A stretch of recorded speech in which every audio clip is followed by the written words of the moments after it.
Hola chicos y chicas, espero que todos se encuentren súper bien. Mi nombre es Andrés Santiago y sean bienvenidos a Descubriendo el Saber con Andrés Santiago.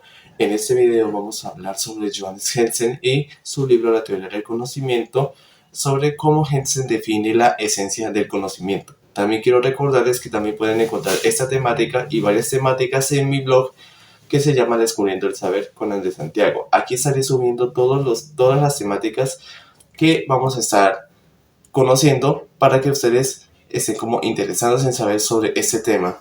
Así que mi gente, espero que disfruten de este video y sin más preámbulos, comencemos con el video.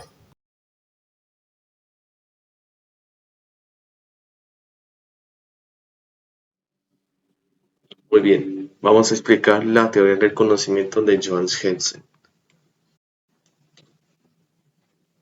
En la página 68, Jensen hace una introducción sobre qué es la esencia del conocimiento. Inicia este capítulo planteando problemas centrales de la teoría del conocimiento. ¿En qué consiste el acto de conocer? ¿Cuál es la relación entre el sujeto, es decir, quien conoce, y el objeto significa lo conocido? ¿Depende el objeto del sujeto o el sujeto depende del objeto? Para responder estas preguntas, divide las teorías del conocimiento en dos grandes grupos: soluciones premetafísicas y soluciones metafísicas. Una solución premetafísica es una solución en el que se aborda el conocimiento desde un enfoque más directo, sin adentrarse en preguntas profundas sobre la naturaleza última de la sociedad. Se centran en cómo percibimos las cosas y cómo las ideas se forman en la mente. Las soluciones metafísicas exploran la relación más profunda entre el ser del sujeto y del objeto. Van más allá de la experiencia sensible y cuestionan si la realidad existe independientemente de la conciencia o si es creada por ella. Jensen aclara que este análisis es fundamental, ya que sin entender qué es el conocimiento, no podemos avanzar hacia otros problemas filosóficos como el criterio de la verdad. Vamos a comenzar con las soluciones metafísicas. La primera es el objetivismo. Significa que una teoría que afirma que el objeto tiene primacía sobre el objeto en el acto de conocer. El conocimiento es válido solo si se refleja fielmente la realidad objetiva. El sujeto actúa como un receptor pasivo, simplemente capta las propiedades del objeto sin modificarlas. Esta postura parte de la idea de que la realidad existe independientemente de la conciencia. El conocimiento se ve como un espejo que refleja el mundo tal como es. Un ejemplo: al observar un árbol, el objetivismo sostiene que el árbol es una entidad independiente y objetiva, y nuestro conocimiento sobre su forma, color y tamaño refleja esas propiedades tal como existen fuera de nosotros. Hetzel critica que el problema del objetivismo reduce el papel del sujeto, negando que la mente humana tenga un rol activo al organizar y dar sentido a las percepciones. Esto implica un realismo ingenuo, significa la idea de que todo lo que vemos es exactamente como lo vemos, sin reconocer las limitaciones de nuestros sentidos y procesos mentales. En la página 70 se define sobre el subjetivismo. El subjetivismo ofrece una perspectiva opuesta, es decir, el conocimiento depende del sujeto. Afirma que la conciencia no se limita a reflejar pasivamente la realidad, sino que la estructura activamente. El objeto no tiene una existencia independiente, sino que su ser depende del acto de ser percibido por el objeto. Según esta postura, lo que conocemos no es el objeto en sí, sino nuestra representación mental de él. Un ejemplo: el color rojo de una manzana no es una propiedad objetiva de la manzana, sino una interpretación de nuestro cerebro al procesar las ondas de luz. Dentro del subjetivismo hay diferencias. En este encontramos el subjetivismo radical y el subjetivismo moderado. El radical significa que solo la conciencia propia es real, nada existe fuera de nuestra percepción, es decir, el solipsismo. y el subjetivismo moderado, la realidad puede existir fuera del sujeto, pero siempre está filtrada por las estructuras mentales de cada individuo. Se critica lo siguiente: advierte que el subjetivismo radical lleva al solipsismo, donde el único conocimiento posible es el de la propia conciencia. Esto elimina la posibilidad de una verdad objetiva, ya que si todo depende del sujeto, no hay forma de comprobar si nuestras ideas coinciden con la realidad. En Soluciones Metafísicas, él hace la siguiente definición del realismo. Propone que los objetos existen independientemente del sujeto. El conocimiento es el resultado de captar la realidad tal como es. No es una simple copia pasiva, pero reconoce que hay un mundo externo que sigue existiendo aunque nadie lo perciba. Hay dos formas principales. El realismo ingenuo significa sostiene lo que vemos es exactamente como es. El realismo crítico acepta que los sentidos pueden distorsionar la realidad, pero insiste en que los objetos tienen una existencia propia más allá de nuestras percepciones. Un ejemplo: una piedra sigue siendo una piedra aunque nadie la observe. Hetze critica que el realismo ingenuo falla al ignorar que el conocimiento implica procesos mentales.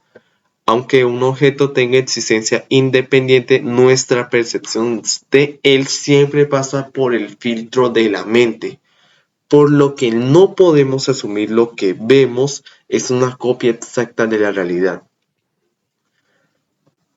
El idealismo contradice al realismo. Afirma que la realidad está condicionada por la conciencia. Los objetos no tienen existencia independiente, si su ser depende de ser pensados por un sujeto. Lo que conocemos son ideas y no cosas en sí. Hay dos formas principales: el idealismo subjetivo y el idealismo trascendental. Berkeley hace esta frase: ser es ser percibido. Y en el trascendental, Immanuel Kant hace esa segunda definición. Las cosas en sí, entre comillas, existen, pero lo único que conocemos son las representaciones construidas por nuestra mente, mediante las categorías del entendimiento. Un ejemplo: el tiempo y el espacio no son propiedades objetivas del universo, sino formas mentales a través de las cuales organizamos la experiencia. Él se critica lo siguiente: el idealismo desdibuja los límites entre el sujeto y el objeto, arriesgándose a relativizar la verdad y convertirla en algo puramente subjetivo. El fenomenalismo es una posición filosófica estrechamente ligada a la epistemología de Immanuel Kant y su concepto de la distinción entre fenómenos y cosas en sí. Jensen explica que el fenomenalismo parte de la siguiente idea central: solo podemos conocer los fenómenos, es decir, las apariencias de las cosas tal como se presentan a nuestra conciencia. Las cosas en sí, la realidad última independiente, son incognoscibles. ¿Cómo funciona el conocimiento según el fenomenalismo? Kant sostiene que nuestra mente no percibe pasivamente la información del mundo externo. Más bien, los sentidos captan datos brutos del entorno, es decir, formas, colores y sonidos. El entendimiento estructura esos datos usando categorías innatas como causa-efecto, tiempo, espacio, etc. El resultado final es la creación de los fenómenos. La realidad tal como aparece ante nosotros no es la realidad en sí misma. Un ejemplo. Ejemplos. Cuando vemos una mesa, lo que percibimos, su color, tamaño y forma, no es la mesa en sí, sino cómo nuestra mente organiza esa información sensorial. La mesa real, independiente de nuestra percepción, sigue siendo desconocida. Jensen critica el fenomenalismo planteando estas críticas. La doble realidad problemática.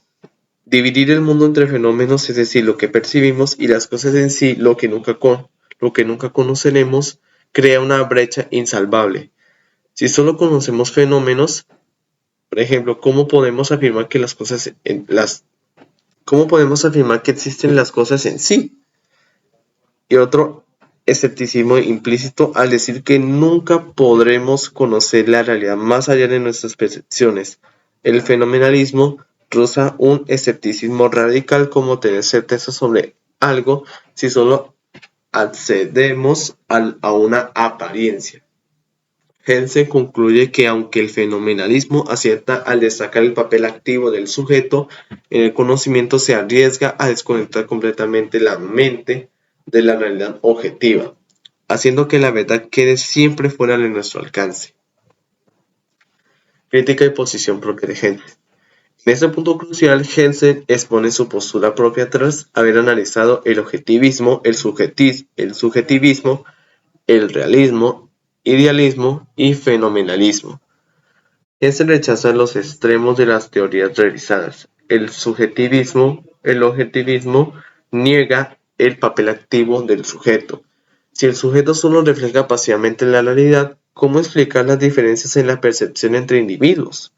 Un ejemplo, dos personas pueden observar la misma obra de arte y tener interpretaciones distintas. El subjetivismo radical disuelve la objetividad. Si todo depende del sujeto, ¿cómo garantizamos que nuestras ideas corresponden a algo real? Si el color rojo solo existe para mí, ¿cómo explicamos que otras personas también lo perciban? El fenomenalismo kantiano introduce una distancia insuperable entre el sujeto y la realidad, haciendo que el conocimiento absoluto sea imposible. Posición intermedia de Hesse. Para resolver estas tensiones, Hesse propone una relación correlativa entre sujeto y objeto. El sujeto no es un espectador pasivo. Significa que siempre tiene un rol activo al organizar y dar sentido a lo que percibe. El objeto no es una simple creación mental, sino que mantiene su existencia independiente. El conocimiento ocurre con una interacción dinámica. Quiere decir que el sujeto estructura la información recibida de un objeto real. Ejemplos. Al observar un paisaje, nuestra mente organiza los colores, formas y distancias según sus propias categorías.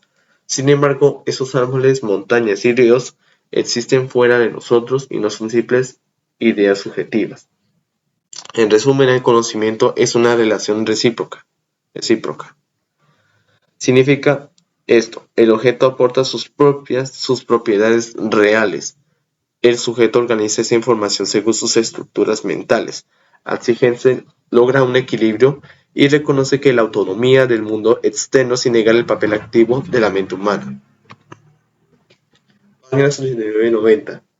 Soluciones monistas y dualistas. En este vamos a hacer un pequeño desglose para definir sobre cada una de estas soluciones, el monismo y el dualismo. Hesse ahora analiza las soluciones metafísicas extremas que intentan explicar la relación entre sujeto y objeto, agrupándolas en dos grandes categorías, monismo y dualismo. El monismo sostiene que el sujeto y el objeto son, en última instancia, una misma realidad. No existe una verdadera distinción entre la conciencia que conoce y el mundo que es conocido. Ambos son manifestaciones de una única sustancia subyacente. Tipo de monismo: tenemos el materialista, el idealista y el panteísta. El materialista: solo existe la materia y la conciencia es una función del cerebro. Eso es lo que nosotros conocemos como una visión reduccionista. El monismo idealista: solo existe la mente y la realidad externa. Es una proyección de la conciencia, como en lo que dijo Berkeley. Y el panteísta: todo es parte de una sustancia divina universal, como en Spinoza. Hesse critica que el monismo elimina el diálogo entre el sujeto y el objeto. Si todo es una única sustancia, el acto de conocer se convierte en una mera autoobservación, lo que destruye la tensión creativa entre mente y mundo. Vamos a hablar del dualismo. El dualismo, por otra parte, separa radicalmente al sujeto y al objeto. Sostiene que son realidades distintas y autónomas que interactúan, pero nunca se fusionan. Un ejemplo clásico: el dualismo cartesiano de Descartes, que divide el mundo en recogitans, que significa la mente, y res extensa, que es la materia. El dualismo teísta en el contexto religioso, el teísmo dualista ve a Dios y el mundo como entidades separadas. El conocimiento ocurre cuando el sujeto capta desde su posición limitada las verdades creadas por Dios. Gente critica que el dualismo lleva a un problema opuesto al monismo. Si el sujeto y el objeto están completamente separados, ¿cómo se conectan? ¿Cómo la mente puede conocer algo externo si no hay un vínculo real entre ellos? Y por último, el concepto de la verdad. Finalmente, Jensen aborda el problema central, que es la verdad. Según él, la verdad no es una simple copia del sujeto, como dice el objetivismo, ni una creación subjetiva como afirma el idealismo radical. La verdad como correspondencia, Jensen aborda la clásica teoría de la correspondencia. La verdad es una concordancia entre el pensamiento, es decir, contenido mental, y el objeto, realidad externa. Un conocimiento es verdadero si lo que pensamos concuerda con lo que es. Un ejemplo, la afirmación "el sol brilla" es verdaderamente si efectivamente el sol está brillando. Pero esto no basta con creerlo subjetivamente. Sin embargo, esto siempre tiene que haber una realidad objetiva que valide el juicio. El objeto como trascendente. Jensen subraya que el objeto mantiene su trascendencia. Existe independientemente del sujeto lo que percibe. El conocimiento es verdadero cuando logra captar correctamente las propiedades de ese sujeto, de ese objeto. En conclusión, la verdad no es puramente subjetiva ni meramente objetiva. Es un proceso donde el sujeto interpreta la realidad externa, pero debe asegurarse de que esa interpretación se ajuste a los hechos objetivos. Bueno chicos, espero que les haya gustado mucho este video. Recuerden que si ustedes quieren ver más de esta temática y otras temáticas, recuerden que pueden ver mi blog de Descubriendo el Saber con Andrés Santiago. En la descripción de este video voy a dejarles el link del blog para que ustedes puedan acceder y leer ciertas temáticas que voy a estar compartiendo con ustedes. Los invito a que se suscriban, comenten, compartan, le den like al video y no siendo más, adiós mi gente.